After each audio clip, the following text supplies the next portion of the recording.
बराह रास्त आपको कराची लिए चलेंगे। मुआविन खुसूसी शहबाज गिल मीडिया से गुफ्तगू कर रहे हैं।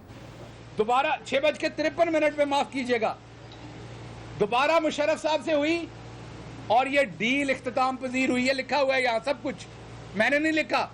ये किताब कोंडोलीजा राइस की बहुत देर पहले की छप चुकी हुई है और इसके ऊपर कोई मतनाज़ा बयान नहीं दिया गया, इसको कहीं चैलेंज नहीं किया गया। अमेरिका में डेफेमेशन के बड़े संगीन लॉज हैं, कहीं पर पीपल्स पार्टी बिलावल भुट्टो जरदारी साहब की तरफ से कहीं पर इस किताब को चैलेंज नहीं किया गया कि इसमें यह झूठ लिखा है, हमने साजबाज नहीं की थी, हमने डील नहीं की थी। तो इस डील का नतीजा क्या निकला? इस डील का नतीजा यह निकला, यह था इसका नतीजा। पीपल्स पार्टी के जमाने में 340 ड्रोन अटैक हुए, ये आपके सामने है। मुशर्रफ के जमाने में, जिसमें सारा डाला जाता है मलबा, 13 हुए। इस डील के नतीजे में जो इस किताब में लिखी हुई है, मुशर्रफ के जमाने में 13 हुए और इनके जमाने में 340 हुए। मुस्लिम लीग नून के जमाने में 61 हुए। और ये क्यों हुए उस पर भी वो मैं बाद में आता हूं। वो तो बता दिया गया कि एब्सोल्युटली नॉट, लेकिन बताता हूं क्यों हुए। ये भी वाजे विकीलीक्स में आ चुका, इसके ऊपर भी किसी ने तरदीद नहीं की।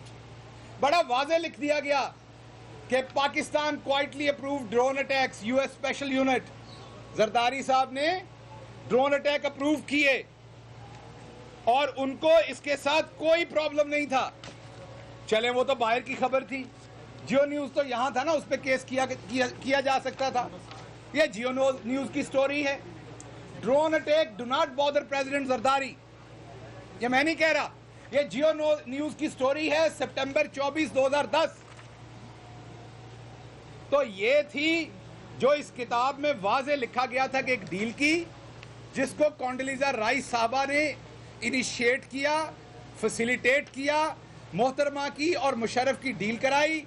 क्यों कराई? ताकि ड्रोन अटैक्स किए जा सके, जो अमरीकी मफादात हैं उन्हें प्रोटेक्ट किया जा सके यहां। और वो हुए या नहीं, वो मैंने आपके सामने ड्रोन्स के नंबर रख दिए। आपको पता है कि वो मफादात जो हैं वो यहां पर प्रोटेक्ट बिल्कुल हुए, आपको नजर आ गए। अब उससे आगे बढ़ते हैं, इस बात से आगे बढ़ते हैं। ये तो हो गया। एक और किताब है, इसकी मैं आपको कॉपीज दे दूंगा अभी। ये क्या लिखती है? Bhutto and Zardari's corruption highlighted in Raymond Baker's book on dirty money.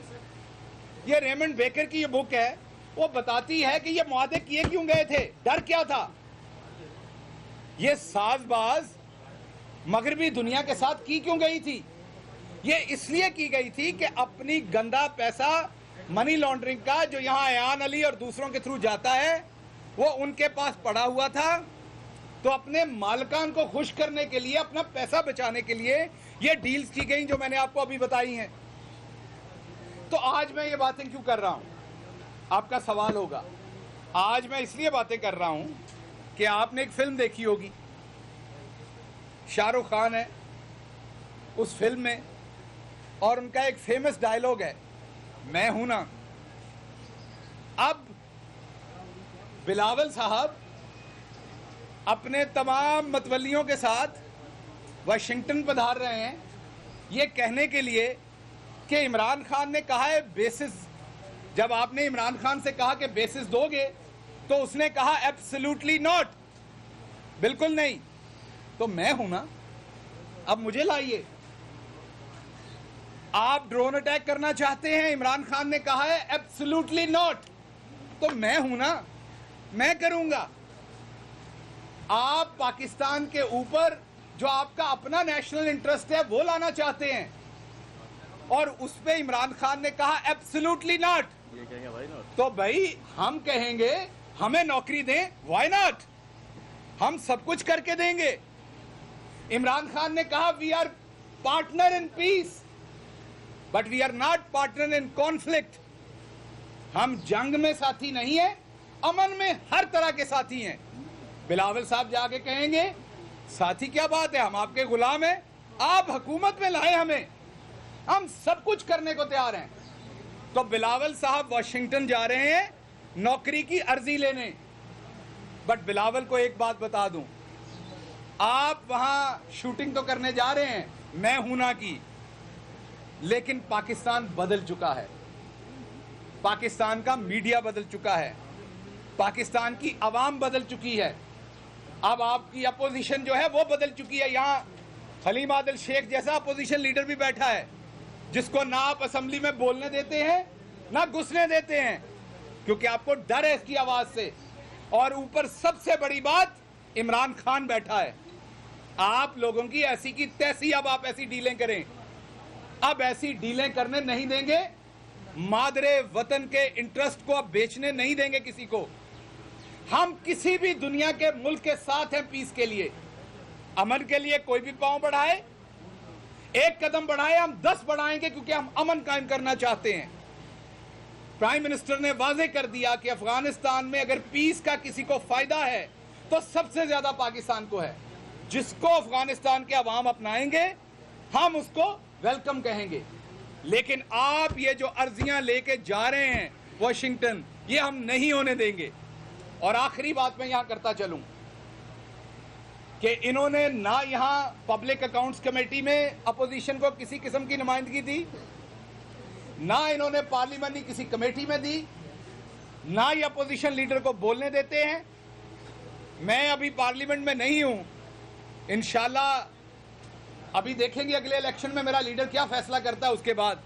लेकिन मैं अपने तमाम जो लोग पार्लियामेंट में हैं उनसे तकाजा करूंगा कि बिलावल भुट्टो जिस कमेटी पे, इसको भी निकालो, पीपल्स पार्टी के तमाम लोगों को नेशनल असेंबली की उन सीटों से निकालो। जब तक ये हमारे यहाँ के लोगों को उन सीटों में नहीं डालते, इनको वहां की तमाम पार्लिमानी कमेटीज तमाम चीजों से आउट करें।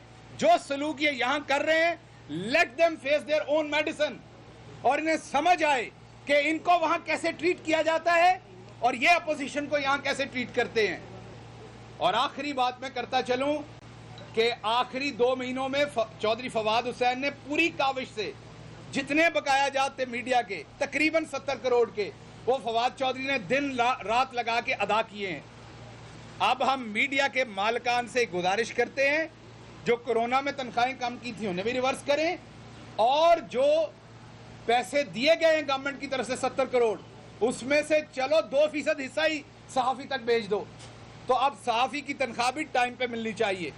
आप लोगों के सवालात जी। अच्छा, ये बता दें आपसे बात करें कल सईद गनी साहब ने प्रेस कॉन्फ्रेंस की और इस बात का इजहार किया कि नियादी जो है वो गठजोड़ के तहत जो है उनको तंग किया जा रहा है पीपुल्स पार्टी के रहनुमाओं को, जबकि हलीम आदिल शेख की गिरफ्तारी का उन्होंने मुतालबा किया।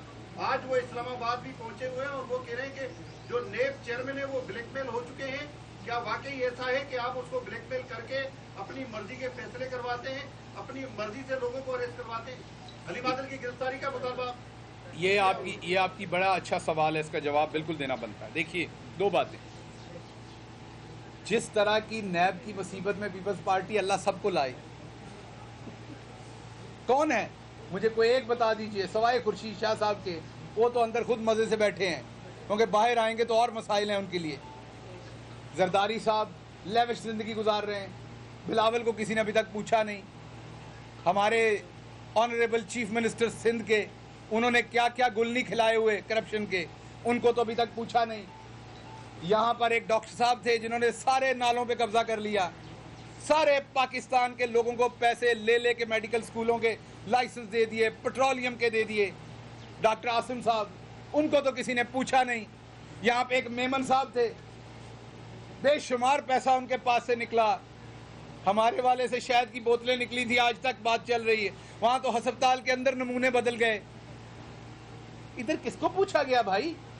इसको जिबा करोगे क्या? क्या ऐब कर दिया इसने? अगर ये अपोजिशन लीडर है तो अगर आपका दिल पूरा होता है भाई, उठा के इसे आप ऐसा करें, आप अपनी जेल में डाल लें। इधर है ना आपकी सिंध गवर्नमेंट की, आपके पास है ना अपने सूबाई एंटी करप्शन, तो आप पकड़ लें हलीम आदिल शेख को, अगर इसके बगैर आपका काम नहीं चलता। हम अदालतों में जाएंगे, रिलीफ लेंगे जहां से आपको मिलता है।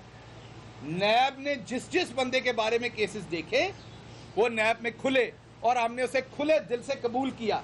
इनकी तरह नहीं, अभी पीपल्स पार्टी का एक शख्स हमारे मुल्क की आला तरीन के जजेस को गंदी गालियां दे रहा था और आज अदालतों में वो पांव पड़ा हुआ है। वही काम वो अदालत में कर रहा है जो बिलावल वॉशिंगटन करने जा रहा है। इनका काम ही ये है, पहले गिरेबान पकड़ते हैं ये दोनों पार्टियां अपोजिशन की, जब फंस जाते हैं तो पांव पकड़ते हैं। तो हलीम आदिल शेख यहां बोलता रहेगा, इंशाल्लाह इनकी करप्शन के नाक में दम करके रखेगा। और अगर कोई नैब के इनके पास सबूत है हलीम आदिल के खिलाफ तो लाएं, मीडिया से शेयर करें। क्या आप समझते हैं कि लंदन में भी एक शख्स बैठा हुआ है जो पाकिस्तान के खिलाफ साजिशें कर रहा है, और लंदन वाशिंगटन का आपस में गठजोड़ बहुत पुराना है, सदियों से है। पाकिस्तान जब से हमारे वजूद में आया उस वक्त से वो साजिश के दोनों खड़े हैं। तो क्या आप समझते हैं कि इनका जो वहाँ पर भी इनका आपस में कोई ऐसा मेल जोल है? क्योंकि यहाँ हमने बहरिया टाउन में देखा इन दोनों के मफाद मुश्तरक थे। देखिए, दो बातें ज़हन में रखिए। जो लंदन में हमारा एक मतलूब शख्स बैठा है जिसने यहाँ दहशतगर्दी भी करवाई, सारी चीज़ें करवाई, उसको तो बड़ा प्रोटेक्ट किया जाता है। उसकी बारी तो कोई पीस को चांस देने की बात नहीं होती, पूरी दुनिया प्रोटेक्ट करने आ जाती है। हमारे यहाँ की बात हो तो ऐसे उछाली जाती है। ये भी कभी लंदन जाके प्रेस कॉन्फ्रेंस में ये बात नहीं कहते, कभी ब्रिटिश हाई कमिश्नर को मिलते हुए ये बात नहीं कहते। तो हमारे लीडर ने असेंबली के फ्लोर पे कह दिया कि अगर आपको दहशतगर्दों का पता है तो हमने तो आपके कहने पे उनका पीछा किया, सफाया किया, अपने 70,000 लोग मरवा लिए, शहीद करवा लिए। हमारे 70,000 लोग शहीद हुए हैं। हमारी अफवाज के मैंने कह रहा हूं अनगिनत ऐसे शहजादे जो शहीद भी हुए और जो गाजी हुए, किसी की टांग नहीं, किसी का बाजू नहीं है। क्योंकि ये कौम जो है ये खातमुन नबिय्यीन मोहम्मद मुस्तफ़ा सल्लल्लाहु अलैहि वसल्लम की उम्मत है। ये सलामती की और अमन की बात करने वाली उम्मत है। ये किसी के साथ ज्यादती, किसी पे अटैक करने वाली उम्मत नहीं है। तो हमने तो पैरवी की, अब दूसरे मुल्कों को इस पे आना पड़ेगा कि जो भी किसी मुल्क में दहशतगर्दी करवाता है, भले हमारा हमसाया मुल्क यहाँ पे करवाता है, जब अभी लाहौर में हुआ और दूसरी जगहों में इंसिडेंट, भले वो हो, भले हमारा जो लंदन में बैठा हुआ शख्स है वो हो, हर सूरत हम चाहते हैं कि हर एक के खिलाफ एक्शन हो। पीपल्स पार्टी की हुकूमत है, यहाँ पर काम नहीं हो रहा है। कराची के लोगों को खास शिकायत है और हुकूमत की तरफ से हुकूमती लोग ये बात कह चुके हैं कि विफाक मुदाखलत करें। तो यहाँ पर कोई विफाक मुदाखलत करने या गवर्नर राज लगाने के हवाले से कोई प्लान या इरादा है, कुछ करने जा रहा है विफाक सिंध में या नहीं? देखिए, बात ये है कि हम एक सच्ची जमहूरी पार्टी हैं। हमारे लीडर ने अभी जो खिताब किया उसमें बताया कि 3 चीज़ों के ऊपर हम फोकस्ड हैं: इंसाफ, इंसानियत, खुददारी। ये तीनों चीज़ें हर मज़हब भी सिखाता है और ये तीनों चीज़ें जो हैं वो जमहूरियत भी सिखाती है। हम जमहूरी रवैया चाहते हैं, हम नहीं चाहते कि हम कोई भी गैर जमहूरी काम करें। लेकिन सिंध हुकूमत को सिंध के अवाम के साथ इतनी ज़्यादती नहीं करनी चाहिए। अगर दूसरे सारे जो यूनिट हैं, GB से लेके अब हम आज़ाद कश्मीर, सारी जगहों का सोच रहे हैं और इंशाल्लाह करेंगे, वो भी सारे हेल्थ कार्ड पे मूव हो चुके हैं या हो रहे हैं। तो सिंध के अवाम का क्या कसूर है? वाशिंगटन में जाके जो आपने जूते साफ करने हैं और वहाँ पे कहना है कि ड्रोन अटैक करने तो मैं हूँ ना। तो जब सिंध के अवाम आपसे हेल्थ कार्ड मांगते हैं तो उस टाइम आपको क्या मुसीबत पड़ी है? उस टाइम भी कहें कि मैं हूँ ना, मैं देता हूँ आपको। आप 8,000 अरब अभी तक सिंध के अवाम से और फेडरल गवर्नमेंट से ले चुके हैं। कोई 8,500 अरब, 8,900 अरब प्रिसाइजली, और उसमें से कोई 2,000 अरब की आपकी अपनी जो यहाँ ऑडिट का है सिस्टम, वो कह रहा है आप करप्शन कर चुके हैं। तो भाई हेल्थ कार्ड दो लोगों को सेहत की सहूलत दो। पंजाब इस साल में पैसा रख दिया गया, 27,000 स्कूल अपग्रेड कर रहा है प्राइमरी से मिडिल में। इस साल पंजाब 80 अरब रुपए लगा के हेल्थ कार्ड दे रहा है। पंजाब 12 नई यूनिवर्सिटियां बना रहा है जिन पे काम चल रहा है। पंजाब 12 नए हॉस्पिटल बना रहा है जिन पे काम चल रहा है। तो भाई ये भी इसी मुल्क का हिस्सा है, हमें वहां पहली बारी मिली है, वो भी हमारी कोई 2/3 मेजॉरिटी की या सिंपल मेजॉरिटी की गवर्नमेंट नहीं है। उसके बावजूद हम परफॉर्म कर रहे हैं और डिलीवर कर रहे हैं। इन्हें भी करना पड़ेगा। और हमें इनके खिलाफ कोई गैर डेमोक्रेटिक, गैर जमहूरी कदम इसलिए भी नहीं लेना पड़ेगा कि अब मीडिया और अवाम जज हैं, अगले इलेक्शन में दूध का दूध पानी का पानी हो जाएगा। और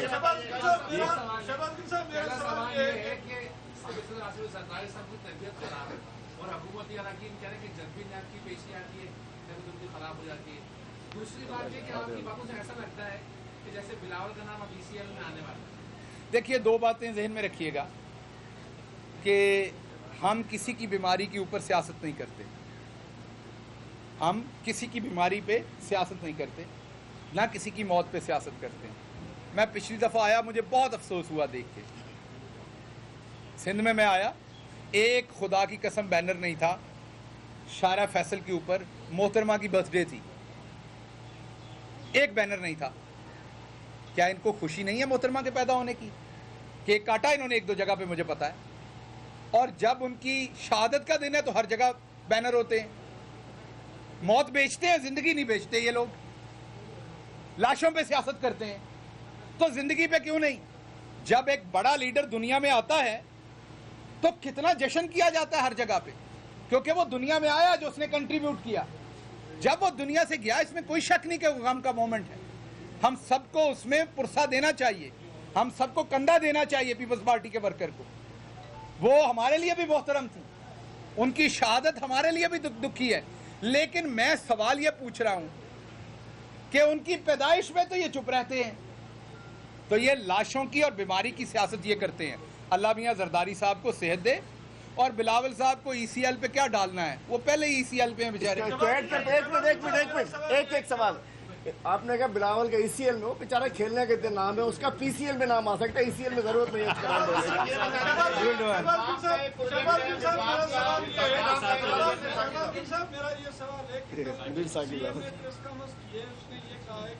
पिछले रवा साल के दौरान हमें 85 अरब रुपए एनएफसी की मद में कम दिए गए, ये हमें पैसे दिए जाए ताकि हम जो तजावज़ रह गए लोगों को